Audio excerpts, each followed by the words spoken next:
ಎಲ್ರಿಗೂ ನಮಸ್ಕಾರ. ಇವತ್ತು ಇಲ್ಲಿ ಅಳಕುಪ್ಪೆಯಲ್ಲಿ 3.2 ಕೋಟಿ ರೂಪಾಯಿ ವೆಚ್ಚದಲ್ಲಿ ಆಸ್ಪತ್ರೆ ಕಟ್ಟಡ ನಿರ್ಮಾಣಕ್ಕೆ ಚಾಲನೆ ಕೊಟ್ಟಿದ್ದೀವಿ. ಏನು PSU ಅಂತ ಇತ್ತು, ಪ್ರೈಮರಿ ಹೆಲ್ತ್ ಯೂನಿಟ್ ಅಂತ ಇದ್ದನ್ನ ಪ್ರೈಮರಿ ಹೆಲ್ತ್ ಸೆಂಟರ್ ಅಂತ ಇವಾಗ ಮೇಲ್ದರ್ಜೆಗೆ ಏರಿಸಿ ಅದಕ್ಕೆ 3,20,00,000 ವೆಚ್ಚದಲ್ಲಿ ಬಿಲ್ಡಿಂಗು ಮತ್ತೆ ಲ್ಯಾಬೊರೇಟರಿ ಸೇರಿದಂಗೆ ಒಟ್ಟಿಗೆ ಇಲ್ಲಿ ಬಿಲ್ಡಿಂಗ್ ನ ಚಾಲನೆ ಕೊಡಕ್ಕೆ ಬಂದಿದ್ವಿ. ಈ ಸತಿ ಬಜೆಟ್ ಅಲ್ಲೂ ಅಷ್ಟೇ ಸುಮಾರು ಬಿಲ್ಡಿಂಗ್ ಕನ್ಸ್ಟ್ರಕ್ಷನ್ ಮಾಡಬೇಕು ಅಂತ ಹೇಳಿ ಅತಿ ಹೆಚ್ಚು ದುಡ್ಡನ್ನ ಹೆಲ್ತ್ ಬಜೆಟ್ ಅಲ್ಲಿ ಇಟ್ಟಿದ್ದಾರೆ. ಆದ್ರೆ ಅದರಲ್ಲಿ ಅದರ ತಕ್ಕ ಹಾಗೆ ನಾವು ಏನು ಜನರು ಬೇಕು ಇಲ್ಲಿ ಸರ್ವಿಸ್ ಮಾಡಕ್ಕೆ, ಅದ್ರ ತಕ್ಕ ಹಾಗೆ ಸರ್ವಿಸ್ ಮಾಡಕ್ಕೂ ಜನರಿಗೆ ಬಜೆಟ್ ಇದೆ ಅಂತ ಹೇಳಿದ್ದೀವಿ. ಅದ್ರ ಪ್ರಕಾರ ಏನು ಸರ್ಕಾರ ನಿರ್ಧಾರ ತೆಗೆದುಕೊಳ್ಳಬೇಕು. ಆದ್ರೆ ಕನ್ಸ್ಟ್ರಕ್ಷನ್ ಅಂತೂ ಮಾಡಕ್ಕೆ ಇಡೀ ರಾಜ್ಯದ ಅದೇ ರೀತಿ ಇಲ್ಲಿ ಅಳಕುಪ್ಪೆಯಲ್ಲಿ ಇವತ್ತು ದುಡ್ಡನ್ನ ಅಲೋಕೇಟ್ ಮಾಡಿ 3.2 ಕೋಟಿ ರೂಪಾಯಿ ಬಿಲ್ಡಿಂಗ್ ಅನ್ನ ಕಟ್ಟಕ್ಕೆ. ಈಗ ಬಿಲ್ಡಿಂಗ್ ಗೆ ಅಲೋಕೇಟ್ ಮಾಡಿಸ್ಕೊಡ್ತಾರೆ ಸರ್ಕಾರದ ಮಟ್ಟದಲ್ಲಿ. ಅದೇ ತರ ಈ ಸ್ಟಾಫ್ ಗಳಿಗೆ ಡಾಕ್ಟರ್ಗಳು, ಹೆಚ್ಚುವರಿ ಡಾಕ್ಟರ್ಗಳು, ವೈದ್ಯಕೀಯ ಸಿಬ್ಬಂದಿಗಳು ಮತ್ತೆ ಎಕ್ವಿಪ್ಮೆಂಟ್ಸ್ ಗಳು, ಅದ್ರ ಬಗ್ಗೆ ಕೂಡ ಅದ್ರ ಜೊತೆಗೆಲ್ಲ ಪ್ಲಾನ್ ಮಾಡಕ್ಕಾಗಲ್ಲ ಸರ್. ಎಕ್ಸಾಕ್ಟ್ಲಿ ಇದೇ ಪ್ರಶ್ನೆ ನಾವು ಬಜೆಟ್ ಅಧಿವೇಶನದಲ್ಲಿ ನಾನು ರೈಸ್ ಮಾಡ್ತೇನೆ. ಜೊತೆಗೇನೆ ನಾವು ಬಿಲ್ಡಿಂಗ್ ಕಟ್ಟಿಬಿಟ್ಟು ನಾವು ಡಾಕ್ಟರ್ಗಳನ್ನ ಸಿಬ್ಬಂದಿಗಳನ್ನ ಕೊಡ್ತಾ ಇದ್ರೆ ಇಂಟೆನ್ಷನ್ ಏನು, ಸರ್ವಿಸ್ ಕೂಡ ಇಂಟೆನ್ಷನ್. ಅದ್ರ ತಕ್ಕ ಹಾಗೆ ನಾವು ಕಮ್ಮಿ ಆಸ್ಪತ್ರೆ ಆದ್ರೂ ಅಡಿಷನಲ್ ಬಜೆಟ್ ನಾವು ಸ್ಟಾಫ್ಗೆ ಇಡಬೇಕು. ಅಟ್ಲೀಸ್ಟ್ ಇರೋ ಆಸ್ಪತ್ರೆಗಳಲ್ಲಿ ನಾವು ಸರಿಯಾಗಿ ಸರ್ವಿಸ್ ಕೊಟ್ರೆ ಅದಕ್ಕಿಂತ ಹೆಚ್ಚಾಗಿ ಏನ್ ಬೇಕಾಗಿಲ್ಲ. ಅದಕ್ಕೆ ಅದನ್ನ ರೇಸ್ ಮಾಡಿದ್ವಿ, ಸರ್ಕಾರದ ಮಟ್ಟದಲ್ಲಿ ಚರ್ಚೆ ಮಾಡ್ತೀವಿ, ಒತ್ತಾಯನೂ ಆಗ್ತಾ ಇದೀವಿ. ಅದನ್ನ ಇನ್ನು ಅಡಿಷನಲ್ ಬಜೆಟ್ ನ ಅಲೋಕೇಟ್ ಮಾಡಿ. ಈಗ ಎಷ್ಟು ದಿನದ ಕರೆಕ್ಟ್ ಇದು ಮುಗಿಸ್ತೀರಿ ಸರ್ ಬಿಲ್ಡಿಂಗ್ ಇದೆ? ಇಲ್ಲೇ ಕಾಂಟ್ರಾಕ್ಟ್ ಇದ್ದಾರೆ, ಸೀನಿಯರ್ಸ್ ಇದ್ದಾರೆ. ಇಂಜಿನ್ ಎಷ್ಟು ದಿವಸ ಸರ್? 6 months ಅಲ್ಲಿ ಬಿಲ್ಡಿಂಗ್ ಬಿಲ್ಡಿಂಗ್ ಅದಾದ ತಕ್ಷಣ ಇಲ್ಲಿ ಇದ್ರು ಆಸ್ಪತ್ರೆ ಇದೆ, ಎಕ್ಸ್ಟೆನ್ಷನ್ ಏನು ಹೊಸದಾಗಿ ಶುರು ಮಾಡ್ತಾ ಇದೆ.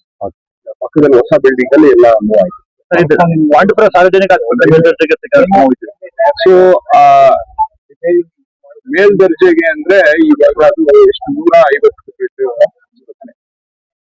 ಇವಾಗಿನ ಪ್ರಕಾರ ನಾವು ನೋಡಿ ಲೆಕ್ಕ ಸೆಪರೇಟ್ ಆಗಿ ಮೆಟರ್ನಿಟಿ ಚೈಲ್ಡ್ ಆಸ್ಪತ್ರೆ ಮಾಡಿಸೋದ್ರಿಂದ ಸುಮಾರು ಕೆಲಸ ಮಾಡಿದ್ವಿ. ಅದರಲ್ಲಿ 180 ಹೆರಿಗೆಗಳಾದ್ರೆ ಮಾತ್ರ ಹೊಸ MCH ಅನ್ನ ಕೊಡಕ್ಕೆ ಅವಕಾಶ ಇದೆ ಅಂತ ನಿಯಮ ಇದೆ. ಅದ್ರ ಪ್ರಕಾರ ನಮ್ಮಲ್ಲಿ ಆಯ್ತಿರೋಂಥದ್ದು 80ರಿಂದ 100 ಹೆರಿಗೆಗಳು ಪ್ರತಿ ತಿಂಗಳು ಆಯ್ತಿರೋಂಥದ್ದು. ಅದನ್ನ ಈಗ ಸೆಪರೇಟ್ ಆಗಿ ಮಾಹಿತಿನ ಆಶಾ ಕಾರ್ಯಕರ್ತರ ಮೂಲಕ ನಾವು ಪ್ರತಿಯೊಬ್ಬರಿಗೂ ಮಾಹಿತಿ ತಿಳಿಸಕ್ಕೆ ಪ್ರಯತ್ನ ಮಾಡ್ತಾ ಇದ್ದೀವಿ. ಯಾವಾಗ ಅದೊಂದು ಜಾಸ್ತಿ ಆಗತ್ತೆ ಅದು ಸೆಪರೇಟ್ ಹಾಸ್ಪಿಟಲ್ ಮಾಡಕ್ಕೆ ಚಾಲನೆ ಕೊಡ್ಬೇಕು.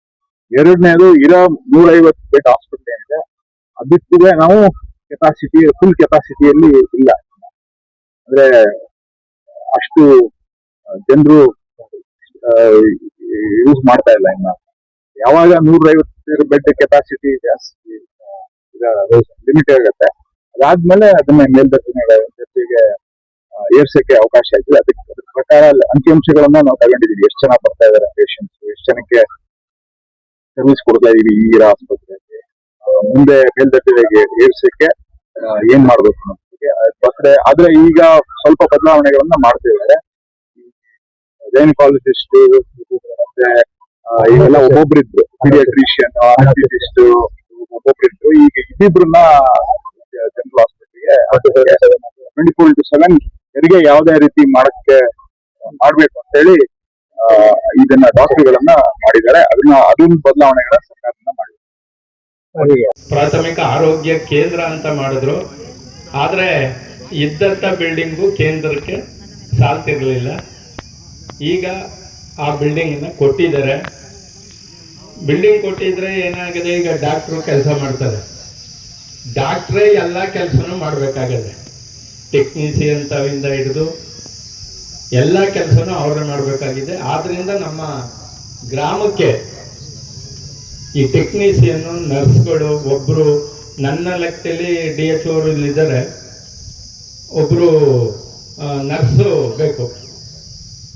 ನರ್ಸ್ ಅಂತ ಅಂದ್ರೆ ಇವರು 24x 7 ನಮ್ಮ ಹಾಸ್ಪಿಟ್ಲಲ್ಲಿ ಇದ್ರೆ ಅನುಕೂಲ. ಅದನ್ನು ಮಾಡಬೇಕು. 24x7 ಮಾಡಿದ್ರೆ ಆಗ ರಾತ್ರಿ ಹೊತ್ತು ಒಬ್ರು ನರ್ಸ್ ಇದ್ದೇ ಇರ್ತಾರೆ.